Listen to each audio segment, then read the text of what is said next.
What is now being seen as the most severe offensive by Israel on Gaza. The blockaded enclave witnessed heavy bombardment last night. Israel says several underground camps and tunnels were targeted, and in battleground Gaza, innocent civilians continue to die. This as Israel is now expanding its ground operations and ramping up its presence with a full-blown incursion now seeming inevitable. So extremely concerning there, and this is being seen as the most severe offensive by Israel ever since the war broke out on October the 7th.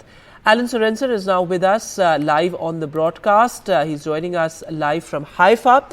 So, Alan, as you've been reporting as well, the situation in Gaza is extremely desperate. But what happened last night is absolutely unprecedented, with now a full-blown incursion almost imminent. What is the situation? We are seeing tanks marching along the border. What is the situation as far as the Israeli ground presence is concerned? Yes, Israel sent in its tanks, battalions of tanks during the night.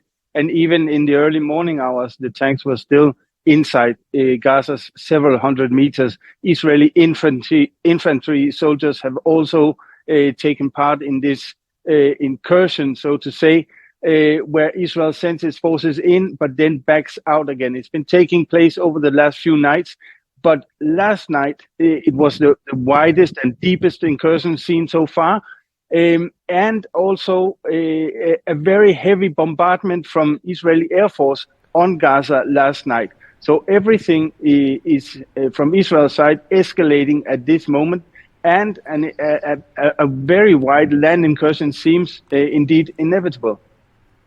Absolutely, Adam. And as you're pointing out, Israel is ramping up its ground presence. Tanks have also entered Gaza. In fact, many Israeli soldiers have now entered the territory. But what is the situation as far as the evacuations are concerned? Because desperate civilians are fleeing towards the south, and this as innocent civilians continue to die inside the Gaza Strip.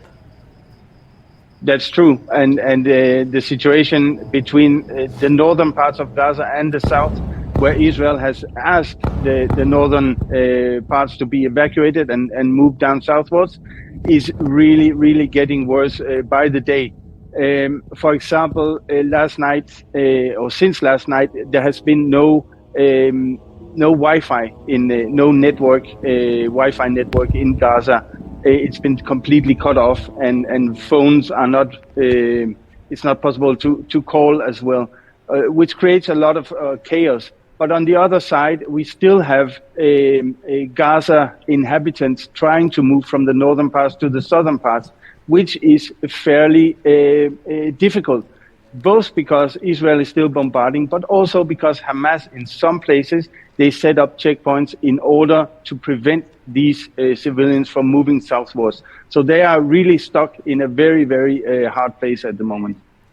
So, Alan, as you report on the war, and you've been reporting in the past couple of weeks, do you think diplomacy has failed? Because, there seems to be this deadlock, and Israel is now going in for a full-blown ground incursion as well.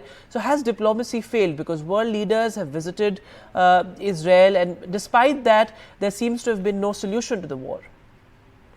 Yes, that's true. I think what's different this time is that Israel enjoys a very strong backing, especially from the Western countries, from the US and also from Europe at the moment. And this is in contrast to earlier conflicts between Israel and Hamas.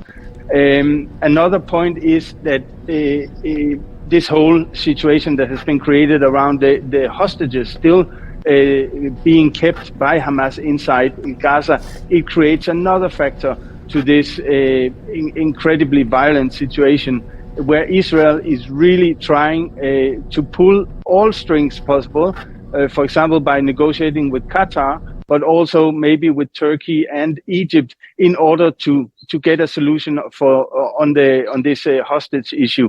So instead of going on the diplomatic way, we have all these scenarios. We have the fighting, we have the movement of people, people leaving their territories, but we also have the hostage situation. And for diplomacy to really cut through, it has been more difficult for the diplomacy to work this time. Absolutely. And Alan, before I let you go, let me quickly also ask you, now this is a multi-front war, if you can call it that, because Iran has also, in a sense, warned of opening up another front. Where do you see this war going from here? Well, it could easily escalate and become a regional war. As the Iranian foreign minister stated yesterday in an interview in New York, he said that Hezbollah, the Lebanese militia, armed militia, is having its finger on the trigger, meaning that, and this is a clear warning to Israel, of course, that if Israel really enters Gaza with a full-scale incursion, then maybe Hezbollah would react. Right. And then we have another front here behind me in Haifa, in the northern part of Israel.